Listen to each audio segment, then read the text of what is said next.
Killian was a 10-year-old male-neutered Labrador Retriever, and the owner had acquired the dog at 10 months of age. It had been in 2 or 3 previous homes, and she really didn't have a good history as far as why it was being relinquished and why she acquired it. But over time, it's been gradually getting more and more, I guess I'd say, aggressive at the front door, barking, rushing the door when people came to the door. You know, dogs are somewhat fearful with people that they're not familiar with. There's just too much unknown, and for dogs that are fearful, change and the unknown and strangers, movement by children, which are not typical of the way most people move, those are all tend to be fairly unsettling for dogs with that kind of behavior, with that kind of tendency. So I think that's what's happening. I mean, I think that's why he's behaving the way he is at the front door, because change is bad, and the best way to stop change is to learn to use aggression. And if you look at what he's doing now, the camera is a very unfamiliar thing for him for sure, and he's barking, but this is not an offensive, I enjoy biting people bark. This is barking, but he's maintaining his position near you. I'm guessing if you get up and move, he'll continue to bark, but he'll shift his position to be near you still, because you're providing somewhat of a backup for him.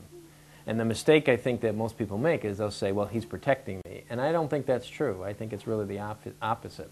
I think you're really providing protection for him. The likelihood is that fear and anxiety is motivating the behavior. So the aggression is a symptom.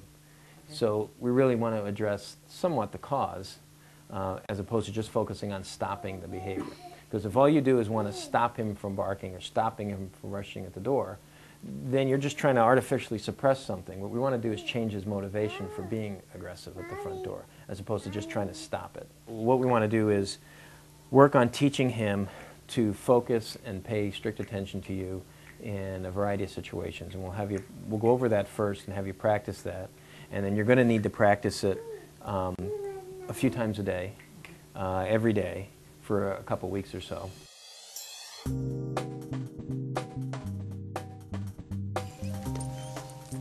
Good boy, Killian.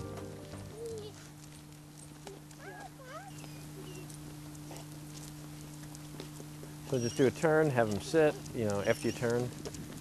Killian, sit. Good. And then go ahead and go down and back one more time.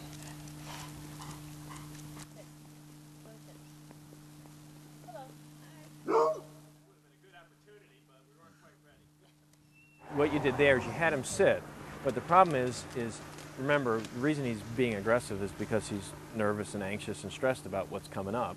So if you just have him sit in the path of the woman who's approaching, then what you're forcing him to do is sit there and endure an ever approaching closer and closer individual. So if you get inside his skin, just picture tension, tension, tension, tension, tension, and then what ends up happening in my experience is after the person goes by and now he's released, he turns and nails the person as they go by. So that's really not the way we want to do it. So instead, response substitution just means we want to get him actively doing some things so he's less focused on the person or dog that's approaching.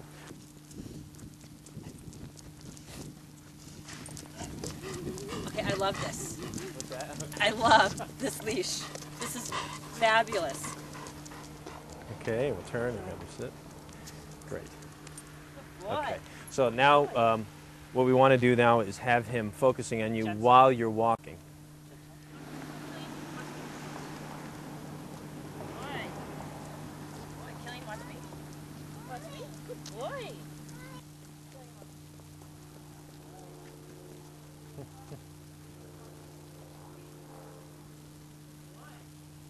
The more you are using this in situations where he's around distractions, ever-escalating distractions, he's going to get better and better at it. The more you practice at it, just like anything else, the better he's going to get at it. And you always want to keep in mind that you want to win. You don't want to set him up to fail. So that's why you're creating some space initially, because you're making it more likely for him to do well, and you have an excuse to reward it. Can you sit? Good boy. Watch me. Attaboy. Want to do it down? Should we do down? Ready? Attaboy. Good job. Up. Just removing him is not the answer. Removing to a safe distance, getting to learn to do an alternate, more appropriate response, and then once they're doing that, gradually increase the stimulus so that we can eventually approximate the dog in the environment where the problem is. That's the goal. Can you sit? Watch me. Okay, good job. Again, I just want to stress, what we've just done right now are management tools. Okay. They're trying to deal with the situations as they arise. You meet somebody on the street, you can't dictate whether you're going to see them on a walk or not. They're just there, so how do you manage it? Somebody comes to the door like your neighbor just did. Well, what do you do? How do you manage it? This is what you do. These are the tools that we want to give you to manage it.